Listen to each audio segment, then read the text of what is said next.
Om Namo Bhagavate Vasudevaya.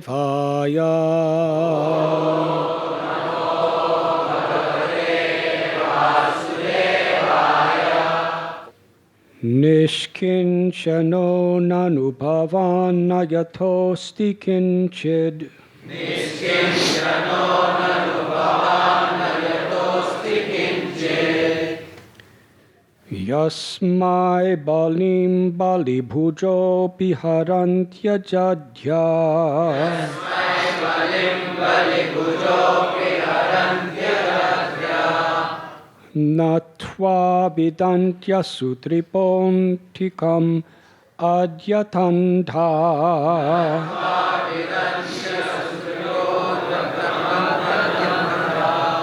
Prishto bhavan balibhujam apite pitubhyam.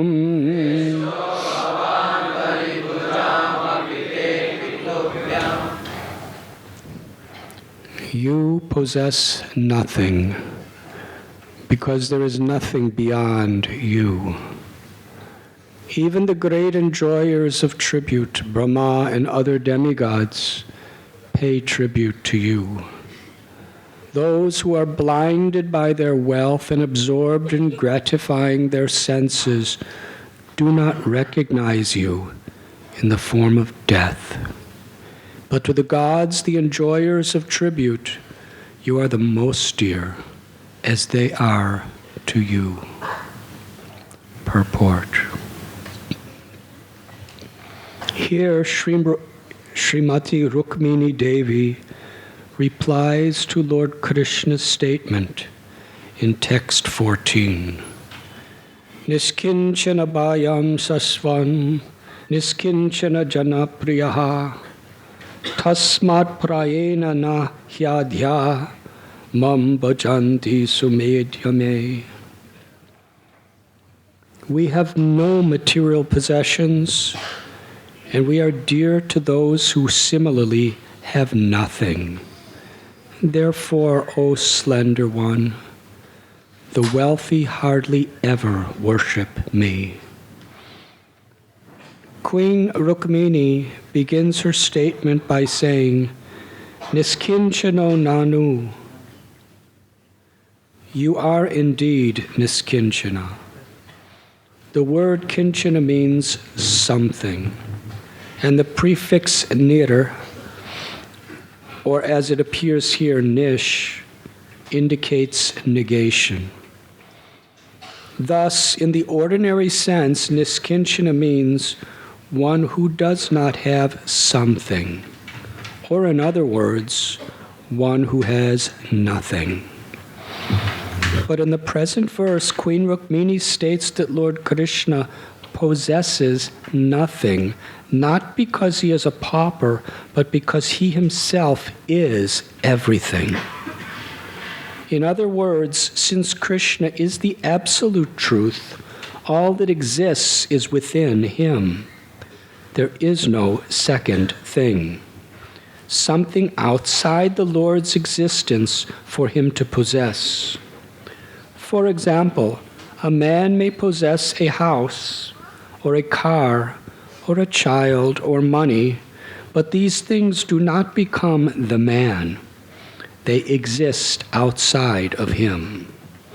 We say he possesses them merely in the sense that he has control over them. But the Lord does not merely control his creation. His creation actually exists within him.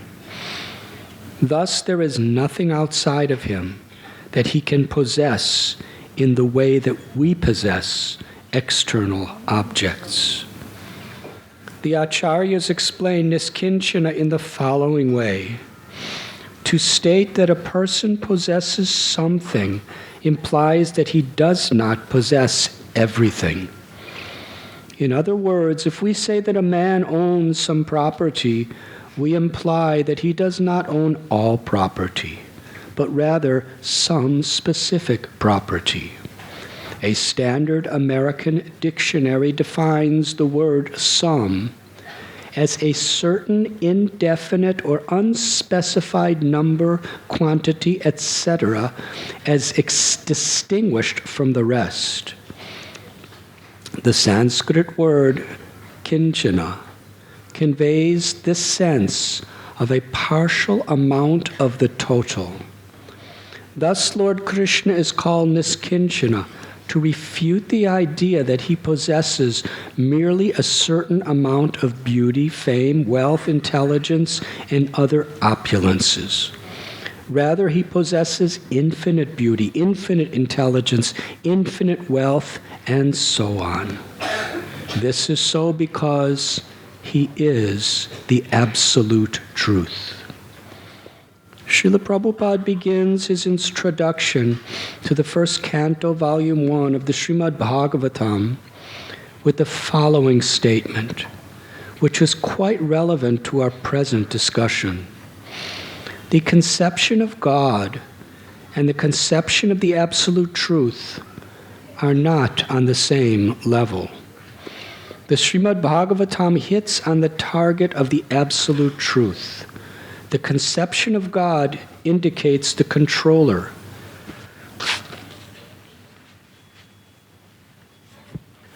Whereas the conception of the absolute truth indicates the summum bonum, or the ultimate source of all energies. Here, Srila Prabhupada touches upon a fundamental philosophical point. God is commonly defined as the supreme being. And the dictionary defines supreme as highest in rank, power, authority, etc.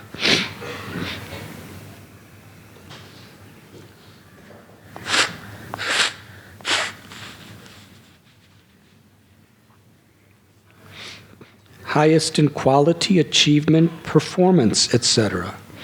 Highest in degree, and final, ultimate. None of these definitions adequately indicates absolute existence. For example, we may say that a particular American is supremely wealthy in the sense that he is wealthier than any other American. Or we may speak of the Supreme Court as the highest court in the land. Although it certainly does not have absolute authority in all political and social matters, since it shares authority in these fields with the legislature and the president. In other words, the word supreme indicates the best in a hierarchy, and thus the Supreme Being may merely be understood as the best or greatest of all beings, but not as the very source of all other beings, and indeed of everything that exists. Thus, Srila Prabhupada specifically points out the concept of the absolute truth, Krishna, is higher than the concept of a Supreme Being, and this point is essential to a clear understanding of Vaishnava philosophy. Lord Krishna is not merely a supreme being. He is the absolute being. And that is exactly the point his wife is making. Thus the word Nishkinchanah indicates not that Krishna possesses no opulence, but rather all opulence. In that sense, she accepts his definition of himself as Nishkinchanah. In text 14, Lord Krishna also stated, Nishkinchana jana priya. I am dear to those who have nothing. Here, however, Queen Rukmini points out that the demigods, the wealthiest souls in the universe, regularly make offerings to the Supreme Lord. We may assume that the demigods, being the Lord's appointed representatives, know that everything belongs to him, in the sense that everything is part of him, as explained above. Therefore, the statement, Nishkinchana Janapriya, is correct in the sense that since nothing exists except the Lord and his potencies, no matter how wealthy the Lord's worshippers appear, to be, they are in fact offering him nothing but his own energy as a loving act. The same idea is exemplified when one worships the Ganges River by offering Ganges water, or when a child gets money from his father on the father's birthday and buys him a gift. The father is paying for his own present, but what he is really interested in is his child's love.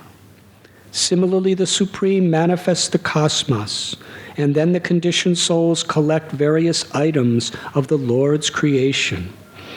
Pious souls offer some of the best items from their collection back to the Lord as a sacrifice, and thus purify themselves. Since the whole cosmos and everything in it is simply the Lord's energy, we may say that those who worship the Lord possess nothing. In more conventional terms, people who are proud of their great wealth do not bow down to God. Queen Rukmini also mentions these fools. Satisfied with their temporary bodies, they do not understand the divine power of death, which stalks them.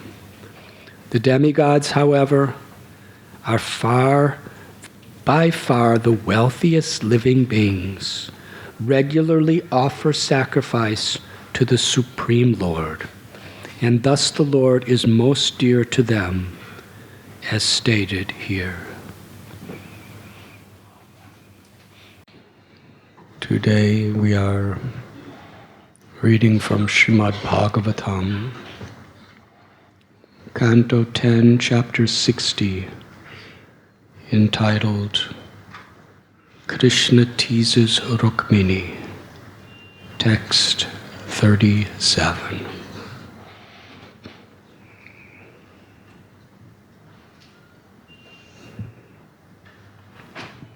Krishna,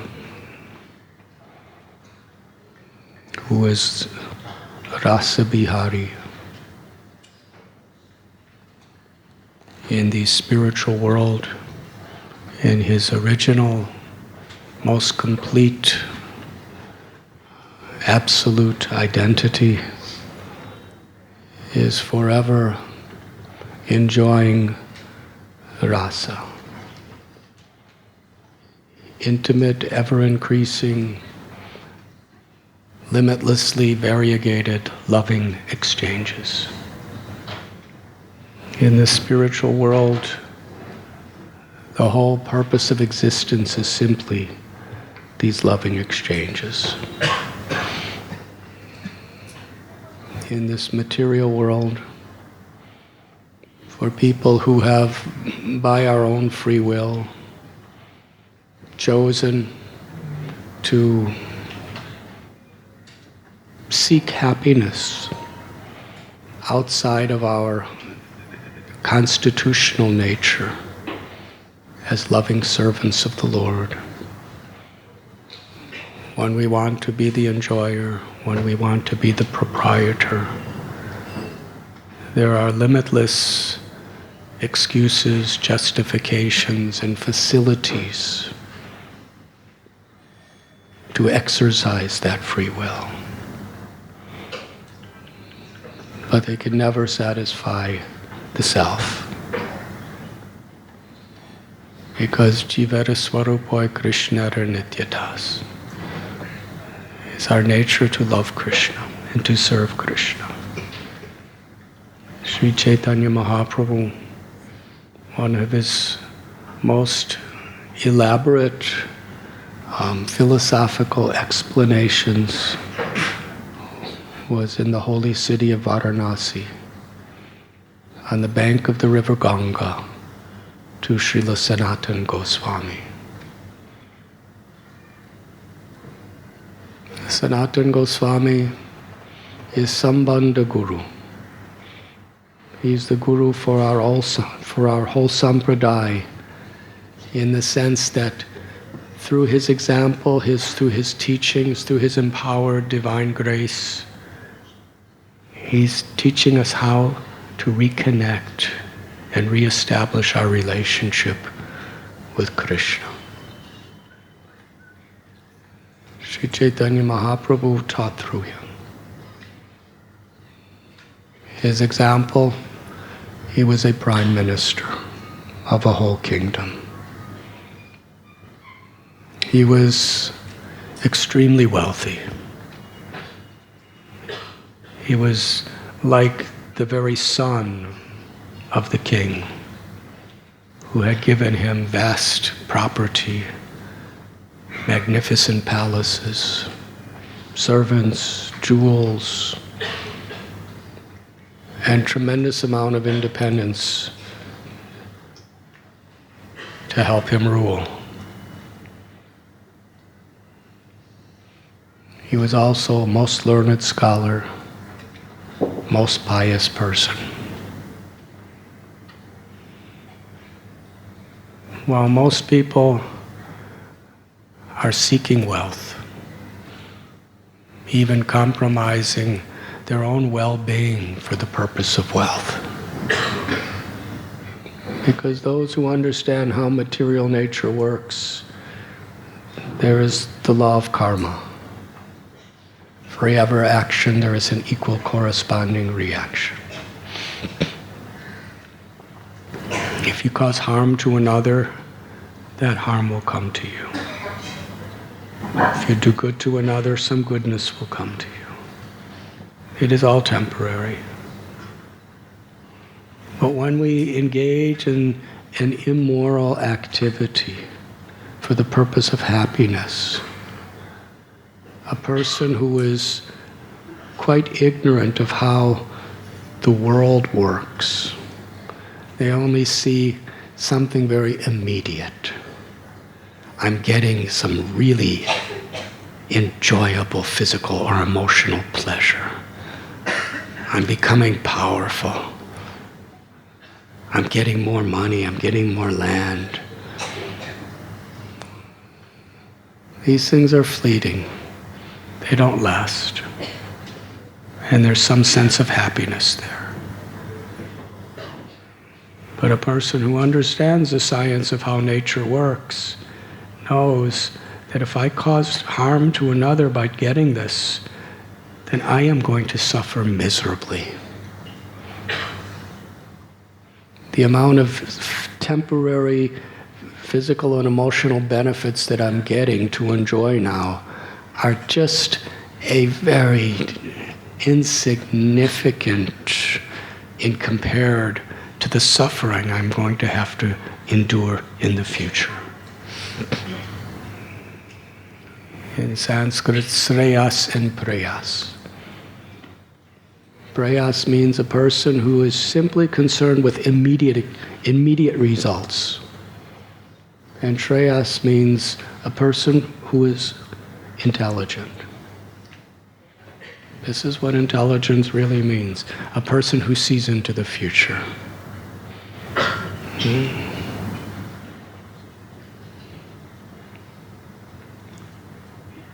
If you know something is poison, but it tastes really good,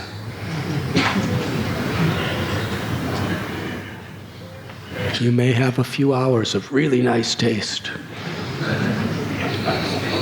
And then you go blind and you go deaf and you suffer the rest of your life. Yes? So is that intelligence? By modern materialistic rationalization, it is intelligence, because that's what everybody's doing. Nobody cares about what it is going to do, how it is going to react in the future. And there are so many philosophies that we should live in the moment, we should be here now. Now, from a spiritual perspective, that's a very good thing, to be here now, but it should be based on truth. Not let me just enjoy, it doesn't matter what's going to happen in the future. But rather, every moment is a precious reality in which we could love Krishna, serve Krishna, and become Krishna conscious.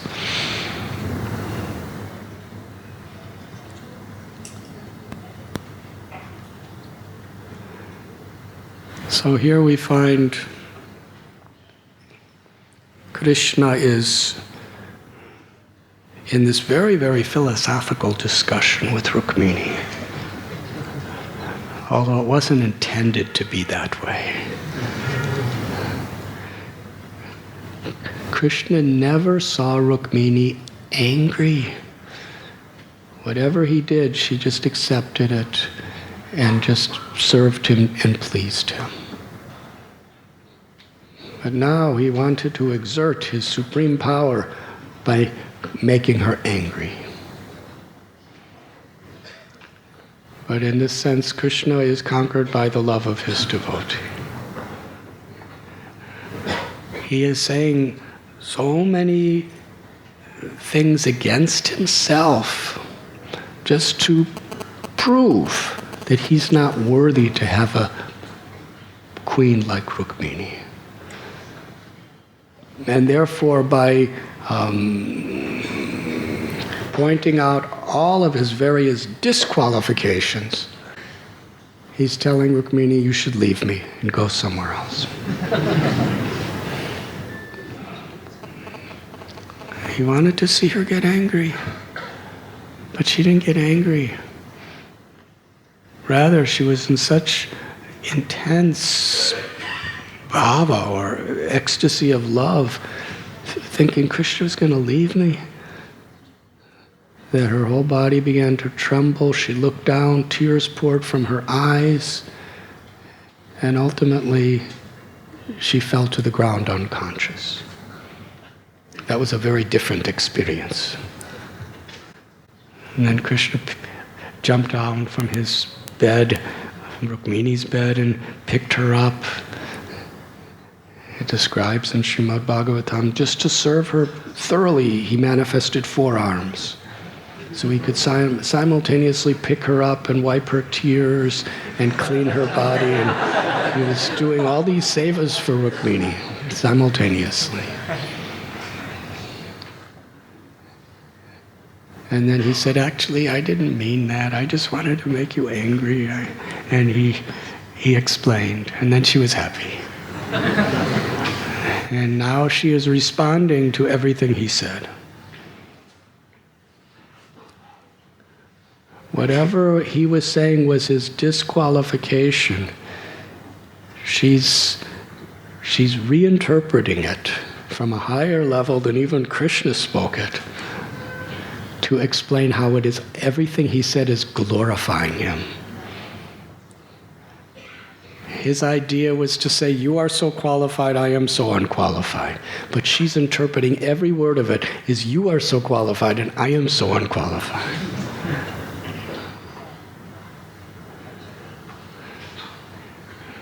Janmadyasya yataha. This is the beginning of true understanding of the spiritual science. The absolute truth is from whom everything emanates. Sarva karana karanam, the cause of all causes. Krishna tells in Gita, the 10th chapter, Aham sarvasya prabhavo matta sarvam pravartate iti matva bhajante mam buddha bhava samanvada.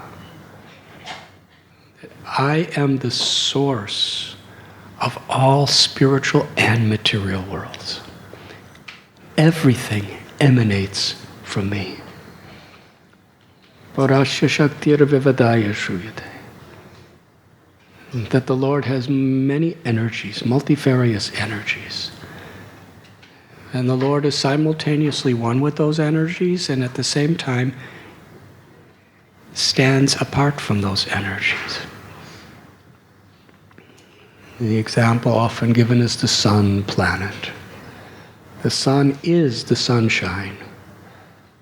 The sun is not different than the sunshine. But still, the sunshine is never the source of the sun. The sun is always the source of the sunshine.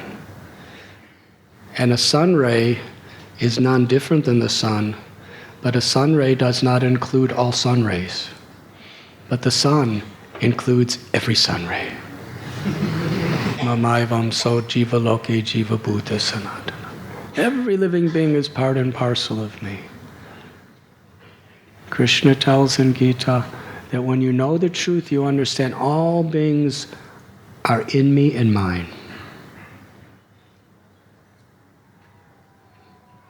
So in this beautiful purport, it's describing how Krishna, nothing is apart from him because everything is within him. Everything is his energy. And if everything is expanding from him. So there's different ways of perceiving the same thing.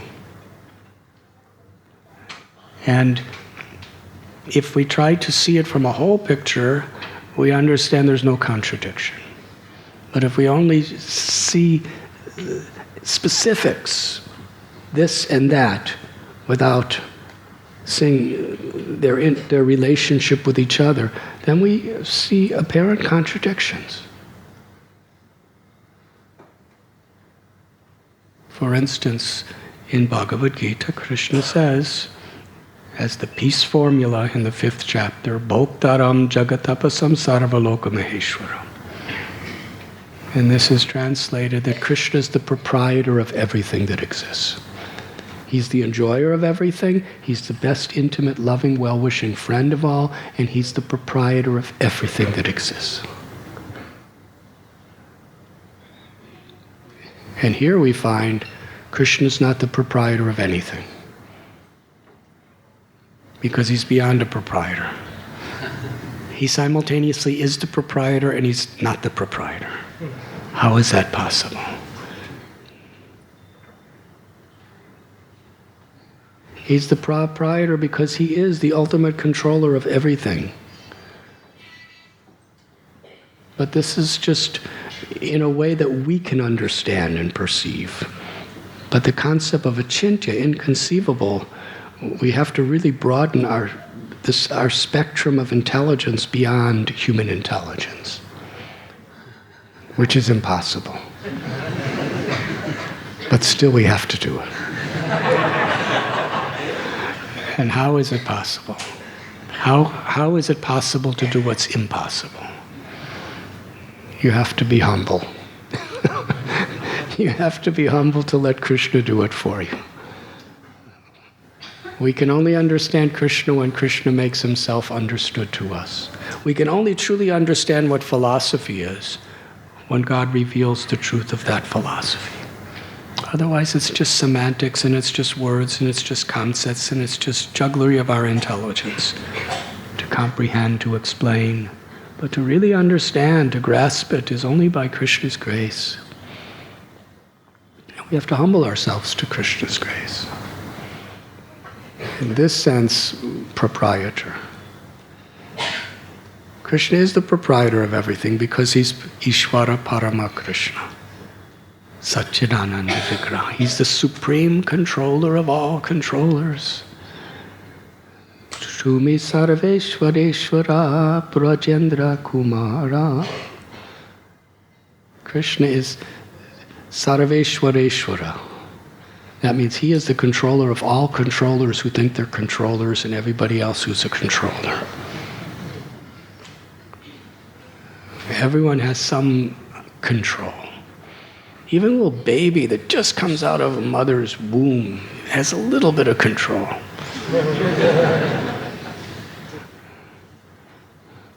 And the mother has much more control.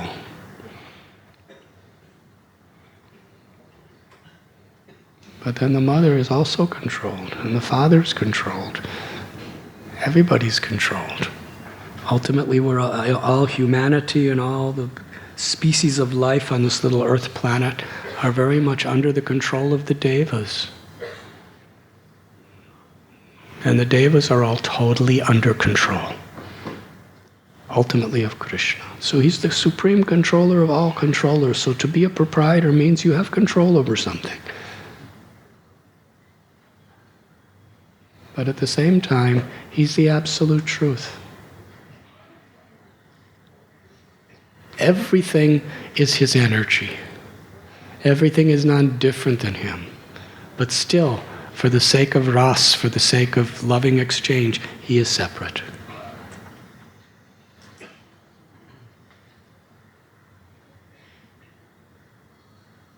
So in this particular verse, she's beginning by saying that Krishna is Nishkinchanah. Krishna said, I'm Nishkinchanah, I have nothing. And he said, and the people who are inclined to worship me are the people who have nothing. And if you do worship me, you may end up with nothing.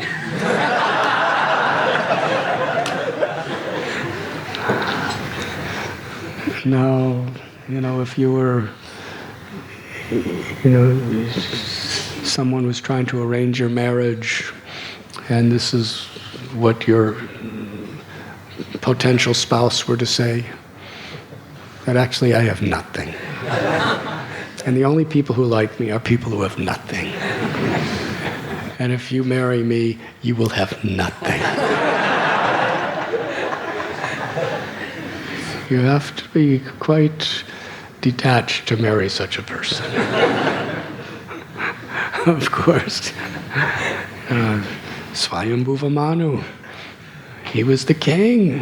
He was the most wealthy person on the planet. And when he decided to marry his daughter, Devahuti, he gave her in marriage to Kardama Muni, who actually had nothing.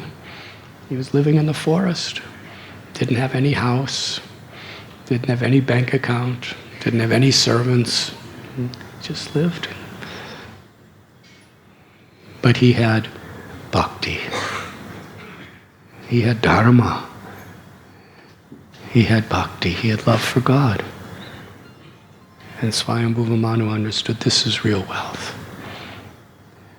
Nishkinchanah. Nishkinchanah, in the sense of spirituality, it means the wealthiest person. One who doesn't need the things of this world because one is so atmarama, self-satisfied. And we find even King Prataparudra, Maharaj Ambarish, they were Nishkinchanah.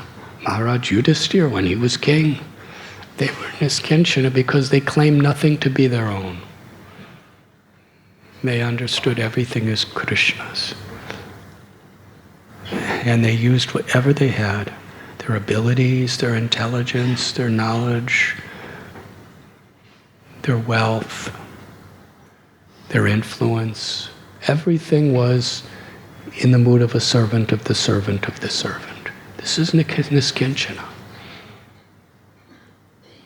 Sanatana Goswami, he gave up all the wealth and pleasures of the world to just go to Vrindavan.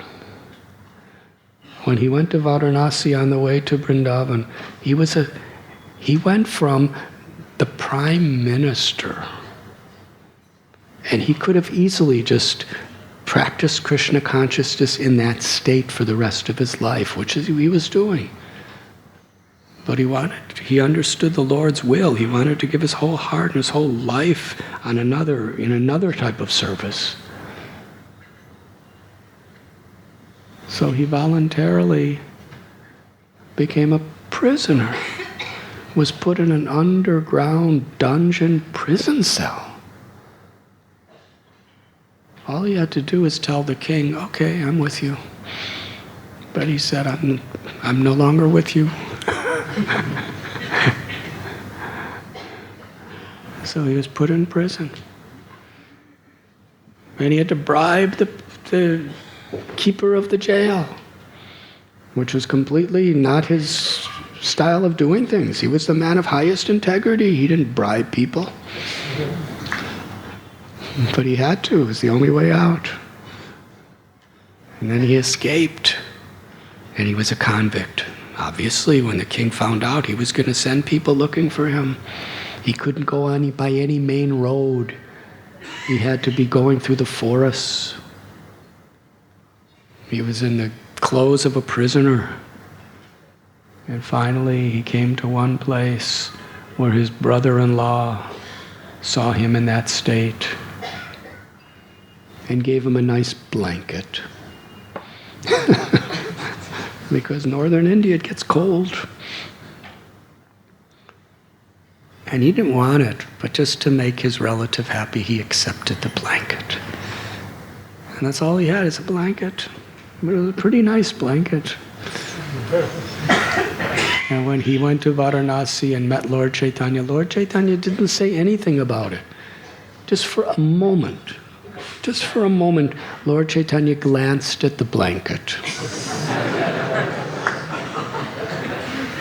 He was really happy to see Sanatana Goswami. Sanatana Goswami, his hair was all disheveled and he didn't shave because he was just running out of prison. And he was in rags, he just had this little blanket on. And he was sitting in the courtyard of Chandrasekhar's house. And Lord Chaitanya said, I think there's a great saintly person who's sitting out there. And Chandrasekhar saw him. He looked around, came back in and said, there's no saintly people out there. There's no Mahatmas out there. And Lord Chaitanya said, but there is. He said, no. And he went and looked again. He said, there isn't. There's no Mahatmas. He said, is anyone out there? He said, there's this one beggar. Lord Chaitanya said, that is him. And he came out and embraced Sanatana Goswami. He was praising Sanatana Goswami. He was glorifying Sanatana Goswami. He was so happy to see him. Embracing him. They were both in tears. Can you imagine being greeted by the Supreme Personality of Godhead? And that's when you're in that condition of running for your life. But in the midst of this incredible, loving exchange, Lord Chaitanya's glance touched the blanket. And immediately Sanatana Goswami thought, he doesn't like my blanket. So Sanatana Goswami went to the Ghat on Ganga, and there's this very, very simple beggar. He's not like a Mahatma beggar. He's just a simple poor person, and he has a really old, torn-up quilt, and he's washing it in the Ganga. And Sanatana Goswami says, I will give you this very, very nice blanket if you give me your old quilt. And the person thought he was being insulted. Nobody in creation does that. You give something valuable for something worth nothing? And it wasn't like it was Mahaprasad. From spiritual perspective, Mahaprasad, I've seen, people, give, everything they have for a little piece of an orange peel that Prabhupada bit from. So from material calculations, the orange peel is worth nothing. And they're giving so much for it. Because the value is it was connected to Prabhupada. It was Mahaprasad.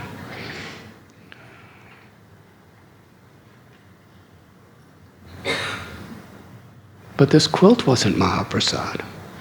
It was just some old person, what he wore, that's all it was.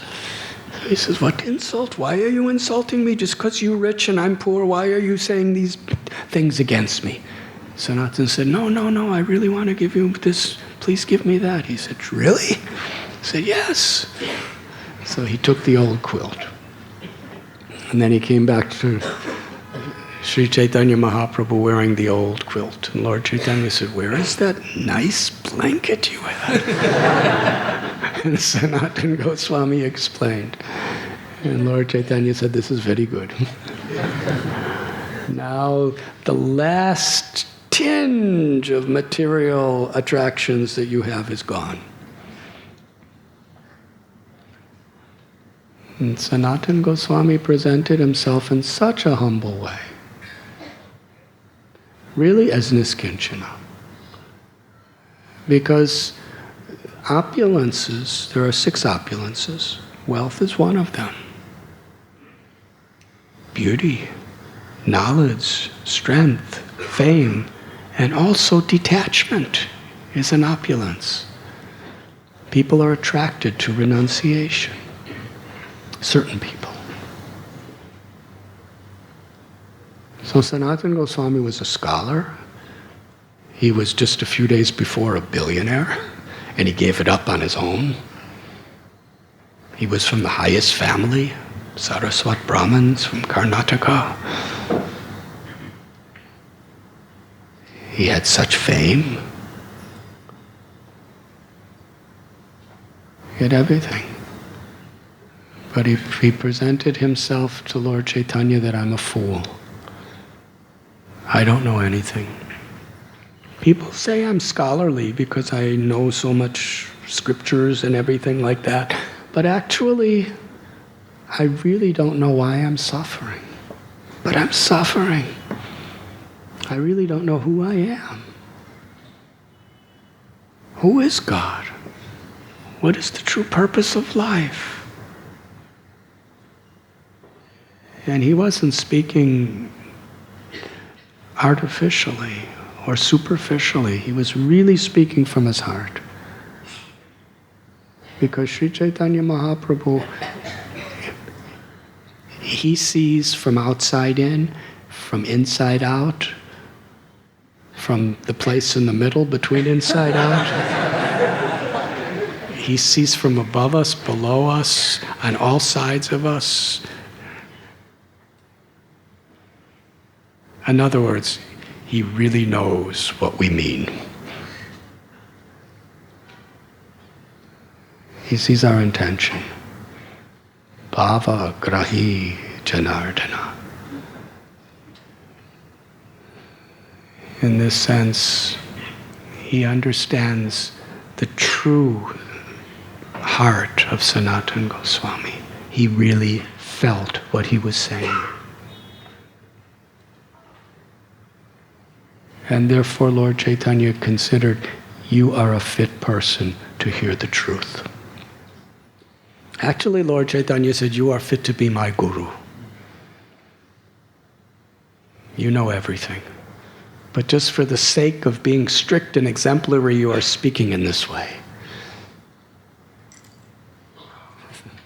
Sanatana Goswami said, no, please, I'm taking shelter of you. And then Sri Chaitanya Mahaprabhu began his teachings with this principle.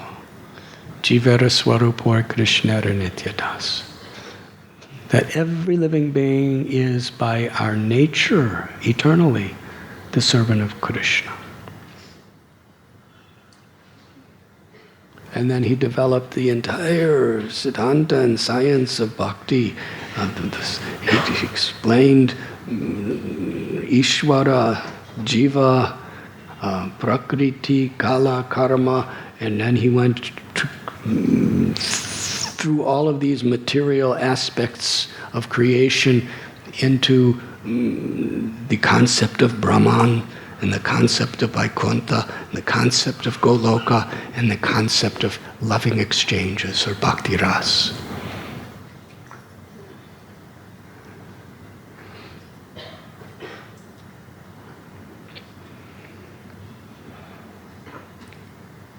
So when Krishna says, I'm Nishkinchanah, I don't have anything, why do you want me?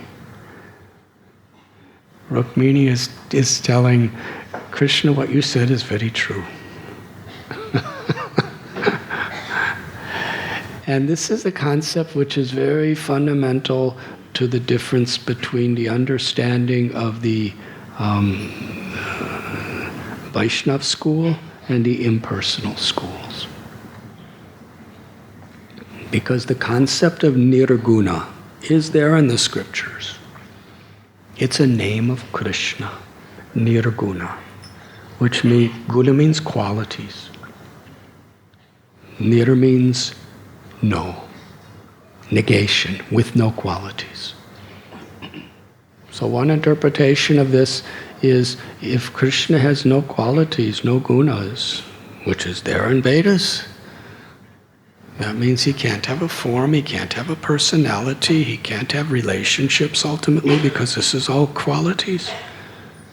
So therefore he must be impersonal and formless. That's the logical conclusion to nirguna, no qualities. But what Vyasadeva himself, the compiler of the Vedas, explains is nirguna means no material qualities. Because there's the gunas in the spiritual world and there's the gunas in this world. Sattva guna, Rajaguna, Tamaguna. Krishna tells in Gita, Traigunya Vishaya Vedanis Traigunya Bhavarjana. People in this world, they study the Vedas because they want to elevate themselves and get higher experiences of happiness within the three modes of nature. Daivi Heshu Gunamayi Mama Maya Duratya. One who is bound by these three modes of nature, it's very difficult to get out. But one who takes shelter of me can cross beyond it, because I am beyond the modes of nature. So, Ishvara Parama Krishna Satchit Ananda Vigraha. If we balance the two ideas, we understand what nirguna means. That Krishna has a body, a vigraha, which is eternal, full of knowledge and full of bliss. It is completely spiritual. The gunas operate under the influence of time. Yes? This is how the description is. The gunas in themselves are just latent. They're idle. But when time interacts with the gunas, it energizes them to start creating limitless varieties within this material world. But Krishna tells, I am time.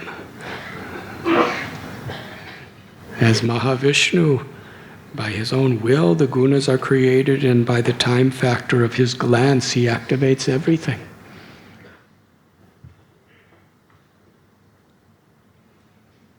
So in this sense, Krishna's form is beyond the gunas. It's not material. It's not subjected to birth, old age, disease, death.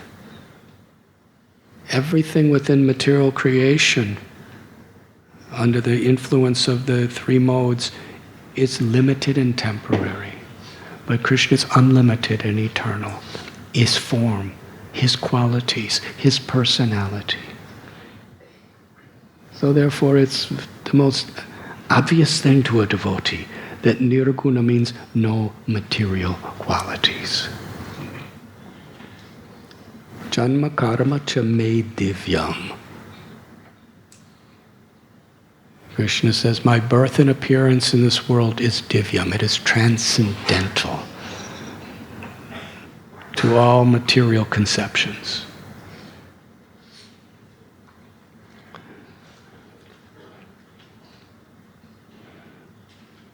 When Krishna was just a little child, living in Gokul,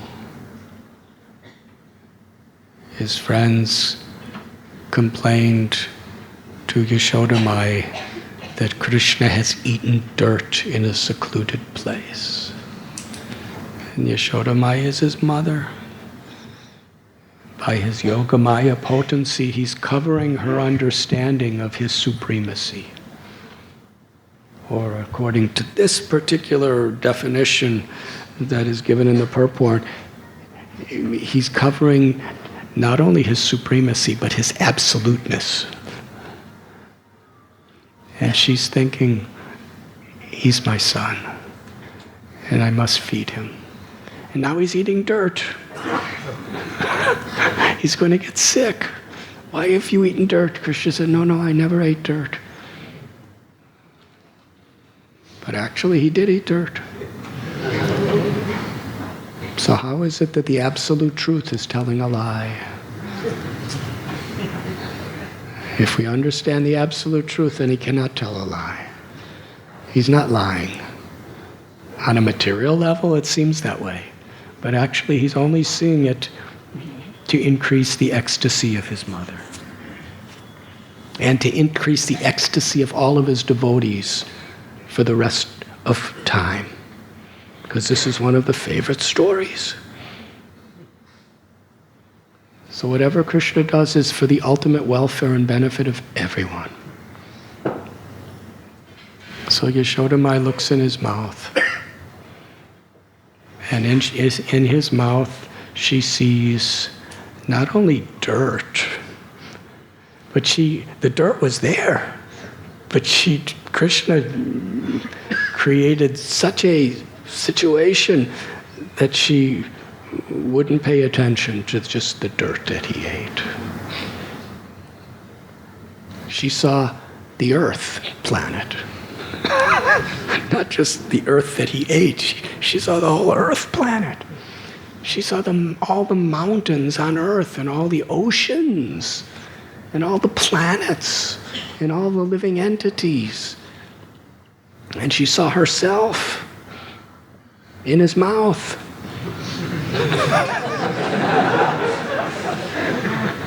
And that was actually her. It wasn't like some mirror reflection of her.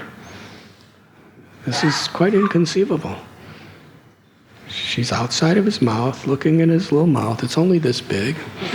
She's seeing the universal creation in a size of a mouth this big. She's seeing herself and the cows and everything.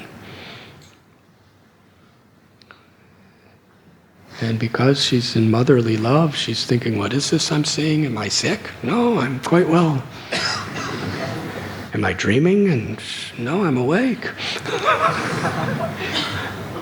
Am I having some mental disorder? No, my mind is very nice.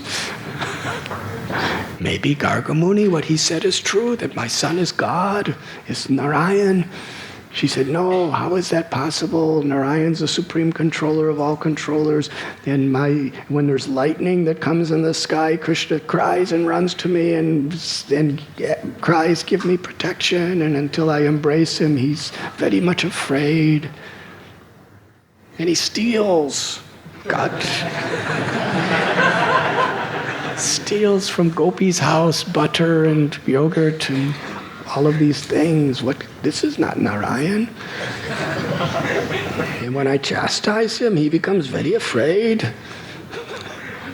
And if I don't feed him, he cries for food. Let Gargamuni say whatever he wants. But Krishna knows who he is, and I know who he is, and we know what our relationship is, and we don't care what anybody else says. So she's thinking all these things while she's seeing the universe within his mouth. And this is her love. So she saw it. Nothing's inside, everything is inside of Krishna. Nothing is outside of Krishna. The whole existence. But still, as soon as she closed her mouth, she was thinking, if I don't feed Krishna, he'll be hungry. And she gave Krishna her milk. This is really incredible philosophy. She just saw herself, the creation, all the cows, everything inside of Krishna. But yet she's thinking, if I don't put little milk inside of Krishna, he'll be hungry. This is bhakti. And the example given here that Srila Prabhupada often gave, if you take water from Ganga and offer it to Ganga, you shouldn't be proud, thinking, Ganga, just see how generous I am.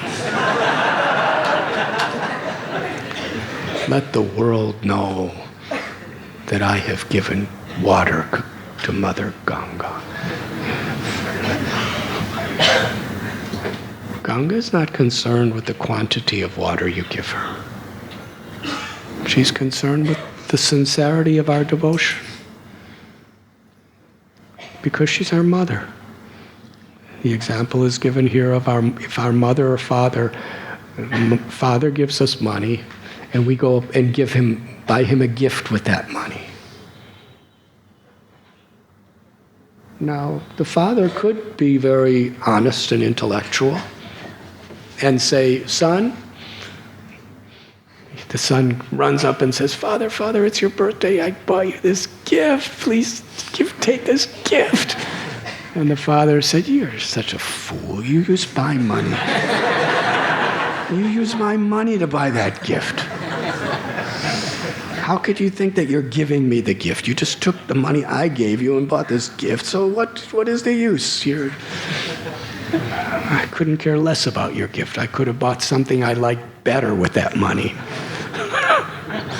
Yes, father could say that. And actually, materially, it's true. It's completely true. But the father is not concerned with them. He's concerned with that my son could have used that money for anything else, but he used it to show his love for me. And even if it's something that the father, if anybody else would have given it to him, he would have probably just given it away or thrown it away, because this is a useless thing. What do I need this for? But because it was given by the love of the son, the father keeps it in a safe place. And 60 years later, the father shows it to the great-grandchildren. This is what he gave me. Yes, it's very important to him. Because love is most important. So in a similar way, when we offer to Ganga, she's our mother. She doesn't need our water. It's her water. But when it's offered with love, she really accepts it. She becomes overwhelmed with joy. So Krishna's showing Yashoda that actually everything's within me, but still if you offer me something, I'll be so happy. Ram told Hanuman, Krishna told gopis, that there's no possibility that I could repay you for what you have given me. He told gopis, in the lifetime of Brahma, I could never repay you for what you've given me. That is the power of devotion. So here is Rukmini. She's fanning Krishna with chamara. But in Bhagavad Gita, Krishna tells that these 8 material elements, earth, water, fire, air, ether, mind, intelligence, ego, they are all my separated external material energy. They're Krishna's energy. They're coming from Krishna. They're within Krishna. Air is wind. So she's just, all the wind in the entire, all the air in the entire existence is coming from Krishna. It's within Krishna. And she's just going, how much air is there in a child? Yes, this morning the pujari and Mangalarti is with the chamara going, how much air is there compared to the mass total of all air and all the planets and all the universes? Hare Krishna. But Krishna's so pleased with that little bit of air that's going on here. And he's seeing the air is going on Radharani, and he's, Radharani's getting such nice air. And Radharani is thinking, Gopinath's getting such nice air. And they're so happy, not because of the air.